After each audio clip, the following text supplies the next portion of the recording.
Почитувани, добар ден.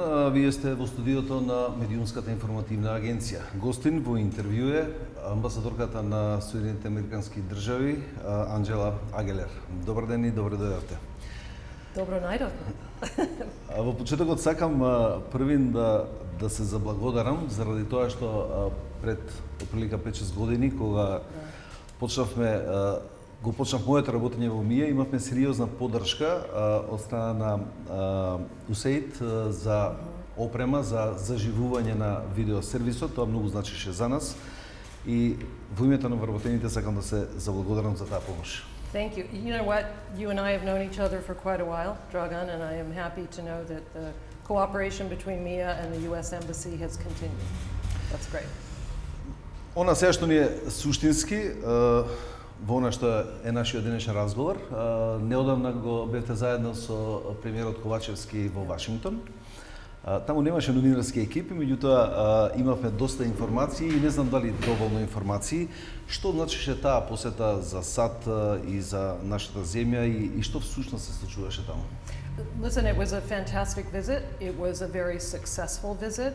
The Prime Minister and the Foreign Minister were in New York before going to Washington, D.C. I didn't join them in New York, but the Prime Minister addressed the UN Security Council and was the first Prime Minister of North Macedonia to have done so. And the following day, the Foreign Minister also addressed the Security Council in his role as the OSCE chairperson in office. They then went down to Washington, D.C. and had a series of very productive conversations. Most importantly, in my view, was with the Secretary of State, Anthony Blinken, a very, very positive, productive conversation, and then also with a number of others within the US government, and with the Atlantic Council, with members of the diaspora community, and others. So it was very positive, and the main message of this visit was to reinforce from the Secretary, from the Counselor of the State Department, from the National Security Council, was to reinforce that the United States is here to support North Macedonia in all of its aspirations, particularly towards EU accession, to congratulate this country and its leadership on proving to be such a positive regional force for collaboration and relationships within the Western Balkans, and to see how we might be most helpful as this country moves towards its very clearly stated goals of Euro-Atlantic integration. Пред малку бевте на меѓупартиската парламентарна група за унапредување на правата на ЛГБТ луѓето. Како помина таа средба? It was fantastic. It was really great. I was very pleased to have been invited. Today is, as you know, May 17th is International Day against homophobia, biphobia, interphobia, and transphobia. And this is a problem not just in North Macedonia, not just in Europe and the Balkans, but in the United States as well. And we have seen in the last couple of years the percentage of attacks against LGBTQI individuals globally has increased dramatically. And the important thing today is to reinforce these are people. These are our neighbors, these are our brothers and sisters, our daughters and sons, our friends. And so to reinforce that we need to treat these people as valued members of our community, regardless of what their choices are. And I really firmly believe and said this morning that a society is judged by how it treats the most vulnerable citizens. And there have been improvements, and I hope to see more. Сега ќе вратам малку назад едно 10 години. Бевте тука во времето на амбасадорот Рикер. Да. Се сеќавам тогаш заедно работевме околу реформирањето на Сдруженијето на новинарите на Македонија. И сега мислам дека можете да направите една споредба на македонската медиумска слика пред 10 години и сега какво е времето на медиумите. I remember very well working with you and some wonderful colleagues on reforming Zunima and doing really great work. It's been interesting to me to speak with journalist friends who were here and who were there before, like you. And one thing that I applaud from 10, 12 years ago was the courage and the commitment of people like you and other colleagues to bring about those reforms. Today, I know there's a great deal of concern about the fact that the number of young people that are applying for journalism school is dropping, that there is enormous pressure on the media. Frankly, this is the case globally. We see this in the United States because the landscape has changed and the economics of media has also changed. So some of the assumptions that we could have safely made 12 years ago are no longer the same. But there have been a few bright spots in terms of Reporters Without Borders still cites concerns.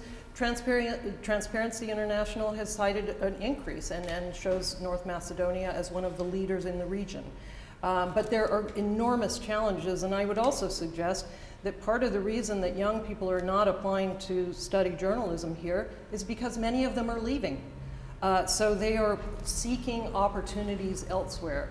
And I hope that in the important role that the media plays through Zinema and other organizations is to continue to shine the light on truth and what is actually happening within the country and how that affects its citizens. And I think there's a great role that continues to be crucially important for organizations like that.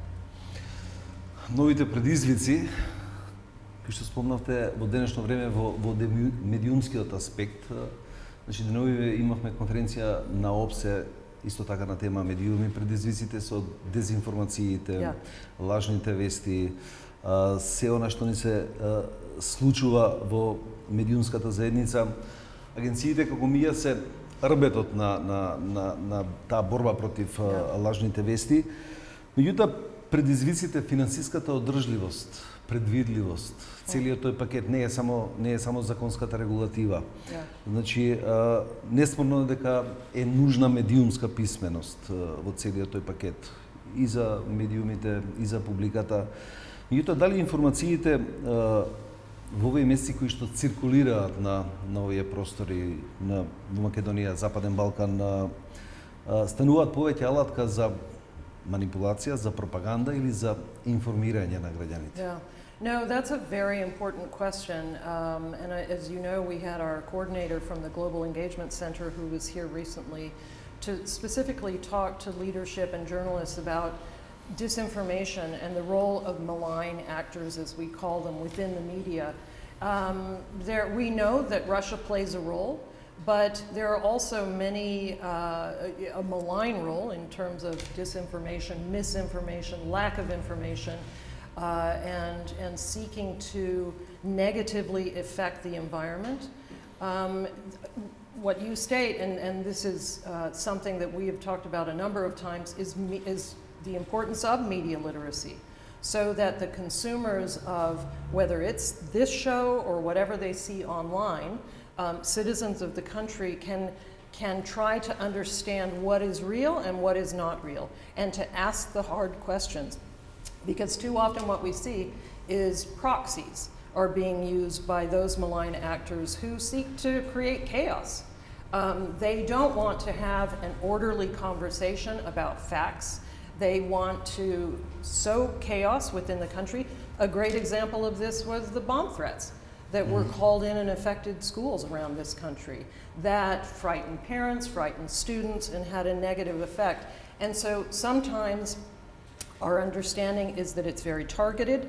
Other times they're just taking advantage, these malign actors, of a situation of uncertainty and working to make it worse. So we work very closely with media organizations and with the government to help try to identify disinformation and what we can do to help target it ourselves. Бугарија како наследил целиот тој пакет на недобро соседство, говорот на омраза, сите оние релации помеѓу двете општества, едноставно со заедничко име кажано бугарското вето кон Македонија, е геополитички или меѓусоседски проблем на некои историски недоречености или на деценијски аспирации? In my view, and you know this very well. I'm not ambassador in Sofia. Da, I'm the da. U.S. ambassador in Skopje. So, Дефинитивно, ваше поведување. Actually, a good friend of mine is now the new ambassador in Sofia, Ambassador Ken Merton. And he and I have had a number of conversations about how we can work together to inform those with whom we communicate about the different issues and challenges. But importantly, this is something, there's a lot of history between North Macedonia and Bulgaria. That is, of course, true. There are also those, and this goes to your previous question, those who would be very happy to create additional chaos, those who benefit politically from trying to create narratives about about the Macedonian language, the Macedonian identity. The bottom line is this was an agreement that was made last summer in terms of changing the constitutional amendment. And it's the next step to move towards EU accession. So those who would take advantage of the points of tension between the two countries are harming both countries, in my view, because Bulgaria will benefit as much as North Macedonia from North Macedonia's accession into the European Union. It will help them in terms of security, in terms of their economy, and in terms of broader regional opportunity and integration. Да се префрлиме на нефункционалноста на системот и демократските капацитети кои што Северна Македонија ја врамуваат во така наречени хибридни режими. Тоа значи, со други зборови, нерешена корупција, криминални излети, институции, поединци, какво такво општество и како гледате на тој аспект на нефункционалноста на системот? Well, I think I take issue with the hybrid democracy term, but there are enormous challenges that face this country. And I think it's no secret that I certainly view corruption and crime to be a major challenge that's facing the country right now. The move towards the European Union and the reforms that come with that process, I think, help address many of these issues. And listen, this country has made sacrifices. Since I left 10 years ago, it's made very important and very difficult sacrifices. And it has shown that it can address real issues when it's called upon to do so. I believe that there are those of goodwill in this country who also are tired of corruption. I think everybody is. I haven't met a single Macedonian who is fine with corruption. And so it is my very great hope that the people will say enough and that they will demand of their institutions that these issues are addressed in a way that is open and transparent, and that they can hold leaders, business people, others within the society accountable if they are not following the rules. Мојот печаток е дека медиумите многу повеќе одработуваат во откривање на таа корупција, на тој криминал, сработуваат во поглед на транспарентност, отколку тоа што го сработуваат институциите. Тоа е пресек на некои последни 10 години, тоа ни се случува. И доколку дојде и до судовите, до обвинителството, и тука некако се затвара, прекинува приказната, застаруваат случаите. Што во таков контекст? No, I think that's a really important question. I've heard that a lot, and I've heard that from journalists saying, why is this my job now? Well, it is your job. Part of it is the job of journalists to ask the hard questions and to, there are very good investigative journalists in this country.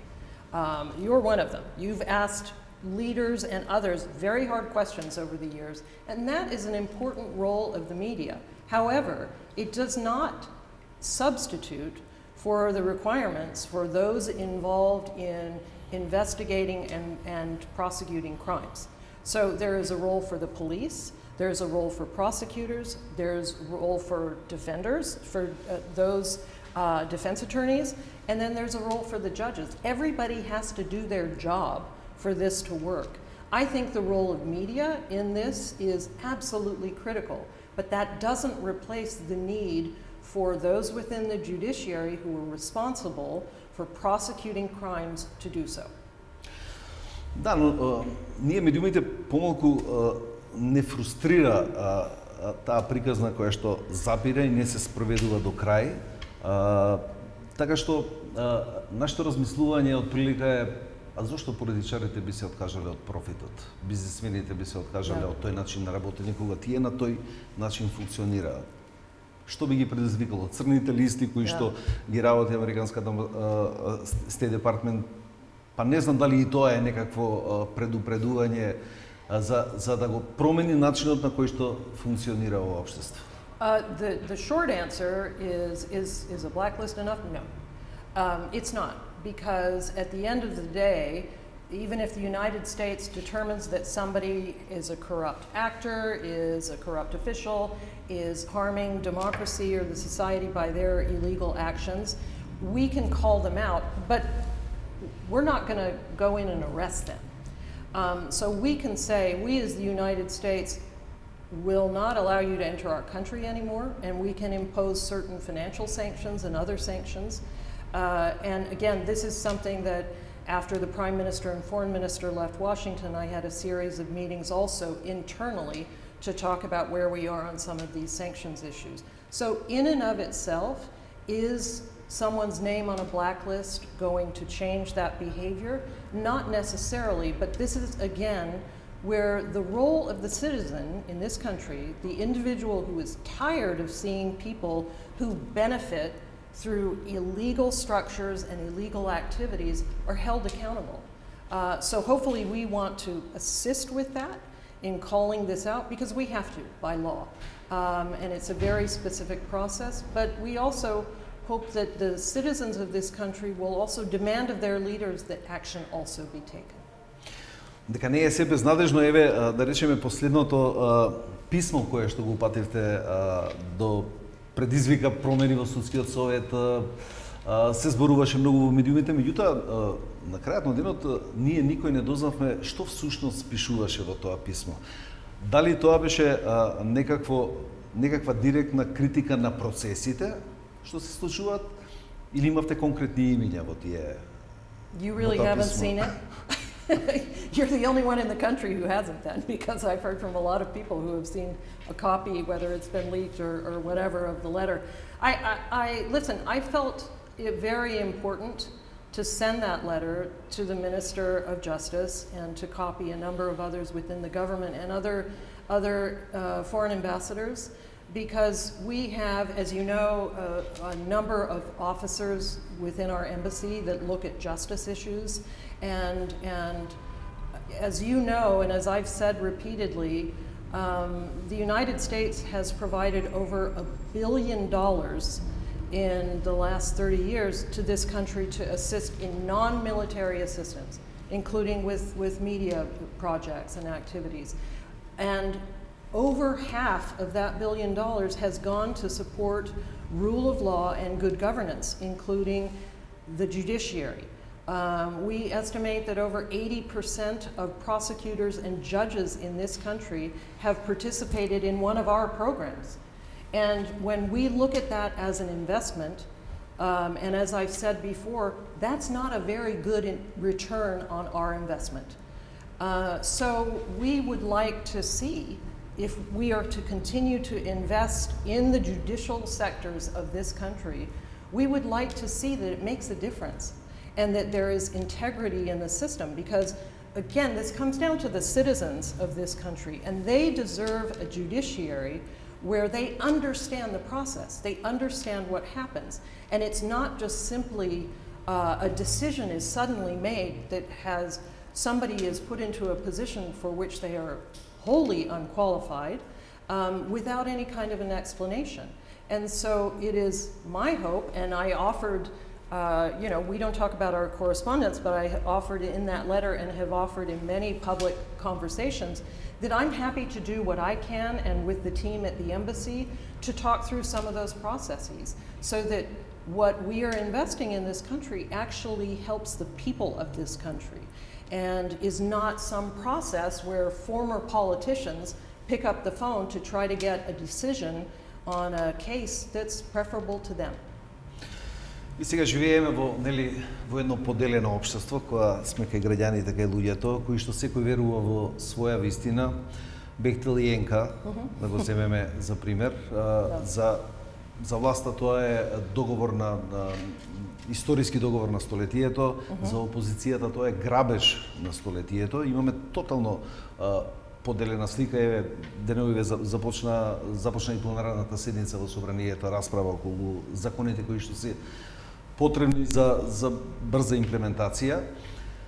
И во тој амбиент едноставно насоката која што обичниот граѓанин ја гледа, наративот вели, па добро, амбасадорката на Америка беше заедно на бината и со Груби и со Ковачевски.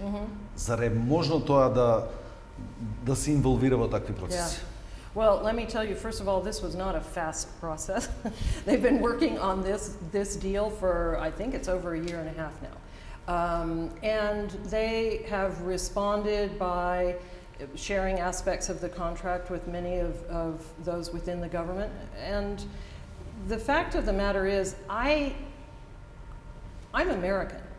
I don't vote here. I don't have a party in North Macedonia. I am not a member of any political party. I am, however, very pro-American business. And we in the embassy do everything we can to help promote American investment here. Because it's not only good for the American investors and the American companies, but it's very, very good for the citizens of this country. And everyone I've talked to is very excited about having a Bechtel highway in their country. We have only to look at Pristina and the beautiful road that they have there. And I find it very disappointing that those in the opposition, without frankly all the facts, are criticizing something about which they have no information. They're simply doing it to be against the government.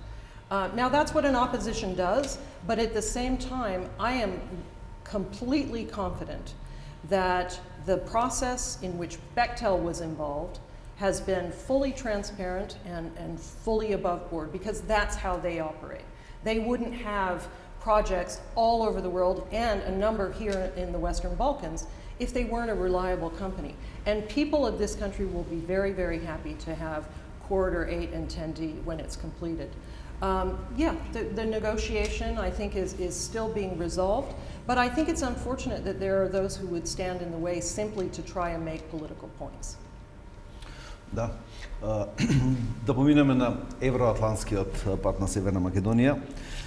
За успешни уставни измени очигледно не е доволно само целта Северна Македонија членка на ЕУ. Барем не за политичарите. Well, this goes to my earlier point about the fact that the people of this country have made very tough choices and taken tough decisions to, you changed the name of your country. And that was something that, Dragan, if you'd asked me before I'd left if this country would be willing to do that, in 2013, I would not have believed it. And so people understand that there are difficult decisions that have to be taken. But you're absolutely right, simply having a goal does not mean you achieve it. It requires action, and it requires, in this case, yet another constitutional amendment. I know people are tired of that, but at the same time, they also want to be in the European Union because they recognize the enormous benefits of opening those doors to the European Union and to Euro-Atlantic integration. So it isn't enough just to hope it. It requires yet another tough decision, and I really do hope that the leaders of all political parties put aside their differences and act simply in the best interests of the country and its future. Граѓаните се изморени од целата приказна кон ЕУ, меѓутоа реални се и стравовите во однос на она, ако може да го речам, пораките од Софија, ако може да го наречеме алчност на тоа што се бара од нашата држава. И сега во овој процес колку се реални вистински тие стравови, луѓето барат некаква гаранција повеќе дека можеби нема да изгубиме се во тој одиум кон Европа. I think that those who continue with that narrative, yes, it is absolutely true that from Sofia and from others we've heard very aggressive language that has indicated, frankly, that is not fact-based about the situation for some here in North Macedonia. And again, I am very lucky to be the US ambassador to North Macedonia and to be here in Skopje, and I'm not in Sofia. But the important thing, and I truly believe this, that the leaders and citizens, not those that are the loudest voices right now, but the people of this country recognize, and the people of Bulgaria, that again, the benefits of having a neighbor, a very close neighbor, that's also in the European Union, with whom you can enhance your trade, with whom you can work together on security issues, on regional integration, and all of these sorts of activities. That's in the best benefit of this country, and in my view, it's also in the best interest of Bulgaria and the other neighbors in the Western Balkans. Наистина тема на уставните промени, познато амбиентот е, значи дојдовме до секако нема двотретинско мнозинство, меѓутоа сме во ситуација кога едните велат дека тоа треба да се случи ако се случи пред избори, другите велат дека уставните промени треба да видат после изборите или ќе видиме што ќе правиме. Колку предвремените избори се решение за целата ова заглавена ситуација, ако се земе предвид дека како што реков пред малку, имаме поделено општество, имаме поделени партии, имаме огнени, не знам, едни, други, трети, неверување едни со другите. Дали предвремените избори може да го решат тоа или можеме да се заглавиме како со Бугарија да не може да се формира влада, на пример? Listen, I have no idea. It would be speculation. Тоа се внатрешни работи, дефинитивно, меѓутоа како од страна секогаш подобро се гледа. It's very important when you don't know the answer to say you don't know. And I have no idea whether or not this country will go to early elections. I do know that there are those who would like it to see that happen. I also know that there are many who would like to simply move forward with the scheduled elections for next year. How that plays out, I'm not sure. Again, I do know that there are those outside of this country and within this country who would like to harm that process of moving forward. And there is a timeline with the European Union and the next review of the IGC and the review that is important and coming up in November. So that's part of the conversation as well. I'm not convinced that there are those who say that they are not supportive of the constitutional amendment unless there are early elections, and then they'll support them. I think you're either in support of doing what's necessary to move towards the EU, or it's a game. And I'm very hopeful that those in whichever party that care about the future of this country will make the decisions to move forward and take the actions that are necessary to move towards the European Union.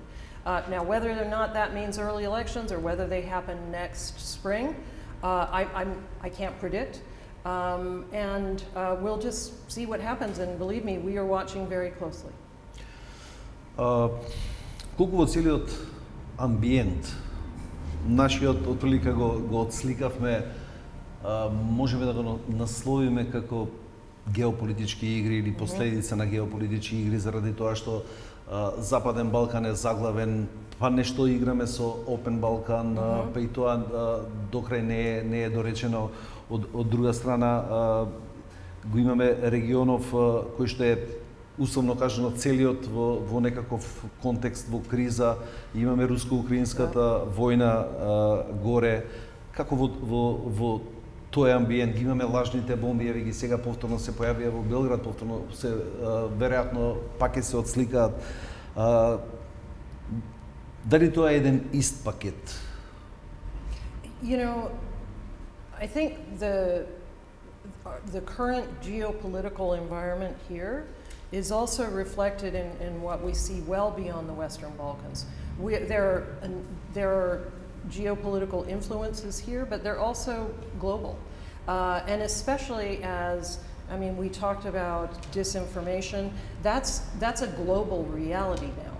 We certainly see it in the United States as well. So the influences are there, but there's also an opportunity, I think, in recognizing that there are geopolitical forces and how the country and its citizens respond to them. So for example, with Russia-Ukraine, the response that we have seen from North Macedonia, particularly I'm thinking of the military support and support to NATO, has been outstanding, and in fact has been a model for many far larger countries in Europe in terms of supporting the efforts there.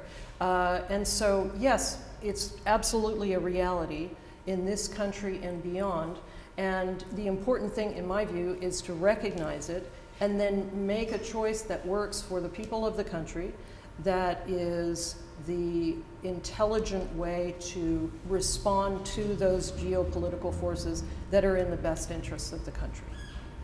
И на крај да завршиме, како да го најдеме излезот од цела оваа ситуација? You know, I think it's funny that you use the word exit, because I don't see it as an exit. I see it as a door that's waiting for this country to push on it and go through. I see it as an entrance. I truly do.